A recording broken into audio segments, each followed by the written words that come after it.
大家好，欢迎回来跟一梦学中文。今天我们有一个特别的来宾，叫 Betty。Betty 说嗨。其实并不是这样。今天我想给大家分享我怎么用 Anki 卡学中文。其实这个视频是帮你用 Anki 帮你下载你的生词放在你的 Anki 上。所以今天的视频，我觉得大部分的时间我会用英文，因为我没有办法用中文说这么难的话题。So I will use some English. So I had some friends recently ask about how to use Anki to study Chinese. So I wanted to kind of show everybody how I use Anki to quickly download all of my vocabulary words and how you can do that too. So let me go ahead and start sharing my screen. So you're going to need a couple things to do this. You're going to need some kind of generative AI. I'm using ChatGPT, but you can use whatever. You're going to need Anki, and Anki has a web version and a desktop version. So let me show you the differences. I feel that the desktop version is more smooth, so I recommend that you use the desktop version. Additionally, the desktop version is really easy to import, which is what we're going to be doing today. So I recommend you use the desktop version, but they do have the web version. And what do I use the web version for? Well, back when I had an iPhone, I would use the web version to study my flashcards on my phone. Now that I have the Anki app on my Android, I don't have to do that because the Android app is free. The Apple app is not. It's like $20, which is kind of crazy for a flashcard app. But anyways, let's continue. So then you're going to need some words. For me, this is the list I'm going to be using today. I always take notes in every class that I take a part of. You can just see, for example, I will write the character, I will write the pinyin, and then I will write the English. This is my habit. It's incredibly messy. I don't know how efficient it is, but this is what I've been doing since I started learning Chinese. So I will fill up a book like this. This one just happens to be really cute. It's Hello Kitty. But I will fill it up, and then when it gets full, I will take a couple hours and sit down and write each of the characters out onto my computer. So this column A, believe it or not, even though it's like 800 line items long, I typed those in all by hand. Now, if I were to do this again, I might just put in like 10 characters at a time after I fill up a page, or 10 characters at a time after a lesson. I know that AI is getting more and more advanced, and there are even AI platforms that can take a video input and output automated notes and even automated flashcards. So I haven't explored that yet.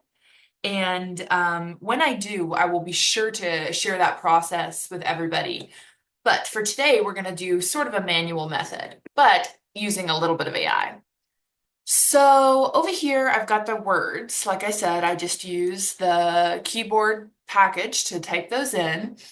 And then what I do is I will grab maybe 50 at a time of the words, and I will tell ChatGPT, please help me get the pinyin and the English definition for the following characters in order. No character necessary. And just forget about my spelling. That's really embarrassing. Whatever. Anyways, I will paste those in there. So now you see I've got my list, and then I just click send, and then boom, here we go. We've got 学会, to learn, to master. And then I would just copy all of these and then paste them into this B column. And you can just use a Control C and then a Control V. So that's how I use AI to reduce the workload, because typing in Chinese is one thing, but typing in Pinyin is the biggest pain in the butt, which is why we just use it as a pronunciation tool. Um, Anyways, that helps save me a lot of time. Then what you're going to do is go File, Download as a CSV. And you can do this with Excel as well, in Excel format, but I just find that the CSV has been a little bit more seamless. So I recommend the CSV. I've already downloaded that. I'm not going to download it again. So we're going to go into the desktop version of Anki now, which is hiding somewhere behind this annoying Zoom thing. Okay, so now we've got the desktop Anki open. Okay, so from here, you're going to hit the File button, Import, select your file, Open, and then you will select comma. This is because it's a comma delimited file, so that's why we chose CSV. You can see it's already got my characters in the column 1 and my opinion in English in column 2. I highly select for the note type that you select basic. Otherwise, you'll get a front card with your pinyin in English on it, which I don't see that being that helpful for me unless I was maybe trying to practice my writing. Like in that case, I might want the back card to be the front card so that I could practice my writing, but that's not what I'm doing most of the time. I'm practicing how to recognize a character if I see it. So I just do basic, but know that there are multiple kinds of options for cards. So then you'll notice that I've got two different decks here. I've got HSK2 and HSK3. And lately I have been just kind of hammering down on studying those because I want to promote a solid foundation and make sure I fill in the gaps of the simple words that I don't know and not always just focus on the words that are interesting to me. Then we're going to go and make sure that the front says the character and the back says the pinyin in English, unless you want it another way. And then you're just going to hit import. And you'll see that mine's going to say something a little bit different than yours because I've already done this. So what it just did is basically rewrote over my cards. So now the amazing things is your cards are going to show up here. So when I go to study my deck, I can see the cards I just loaded. And this one is actually an older card because it's in my reviews. But I know that this is tong, which means bucket. And then once I see that card, all I need to do is be evaluate myself. Was that easy? Like I immediately thought of it. Was it good? I thought about it for a second and then I knew what it was. Or was it a little bit hard but I eventually still got it? Or do I completely not know what it was and then I hit again? So I'm going to say that one was actually good because it took me a second to think about it. And then this is a new thing I'm going to be doing per a recommendation of my friend Brian in the Chinese Immersion Club. He said that he actually does sentences in his flashcards. I thought that was a really great idea. Helps you memorize grammar without even realizing it.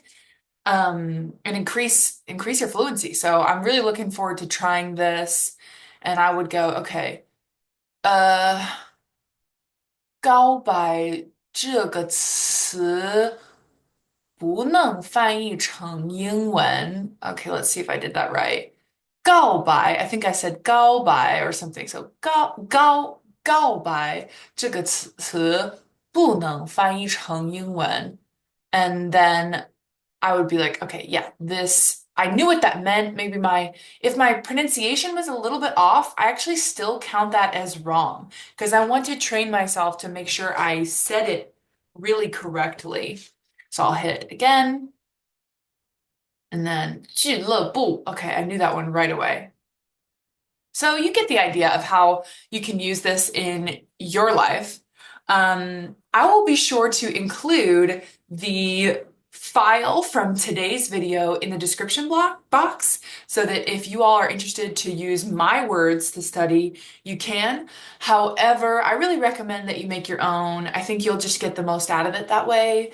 And but the other thing I will give you all is the HSK2 and HSK3 list I had.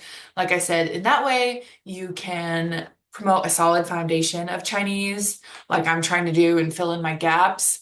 You can find these lists anywhere, but I have just formatted it in a way that makes a lot of sense for the way that I like to study it. So I hope this video was helpful. I want to know how other people are using flashcards to study Chinese. If you use Anki, please tell me. If you're using something else, if you're using an app, please let me know. I want to hear about it. And if you have any trouble uploading cards or finding a suitable deck for you, put it in the chat box and I will do my best to help you or point you in the right direction. If you like this video and you want more Chinese language learning tips, be sure to let me know in the comments and give a video a thumbs up, and I will do my best to help you all out a little bit more and we can all learn Chinese together. 大家谢谢，下次见吧，拜拜。